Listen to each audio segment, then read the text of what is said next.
السلام علیکم ورحمۃ اللہ وبرکاتہ۔ امید ہے کہ تمام احباب خیر و عافیت سے ہوں گے۔ سب سے پہلے آپ صلی اللہ علیہ وسلم پر درود شریف کا نذرانہ۔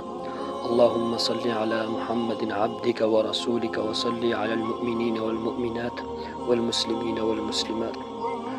آج میں آپ کو حضرت عمر فاروق رضی اللہ عنہ کی شہادت کا واقعہ سناتا ہوں۔ ایک دن حضرت عمر فاروق رضی اللہ عنہ نے ابو لؤلؤ کو طلب کر کے فرمایا، میں نے سنا ہے کہ تو بہت اچھی چکی بنا لیتا ہے، اس لیے میں نے تجھے طلب کیا تاکہ ایک چکی مجھے بھی بنا کر دو۔ اس پر ابو لؤلؤ نے کہا کہ میں آپ کے لیے ایسی چکی تیار کر کے دوں گا جس کی شہرت مشرق و مغرب تک ہوگی۔ اس سے مراد اس کی یہ تھی کہ میں اپنی تلوار کی کاٹ سے آپ کے تن بدن کو ٹکڑے ٹکڑے کر دوں گا، اور یہ واقعہ مشرق و مغرب میں شہرت حاصل کر لے گا، کیونکہ فاروق اعظم کا قتل کرنا کوئی معمولی واقعہ نہیں ہوگا، بلکہ ایک عالم اس سے ہے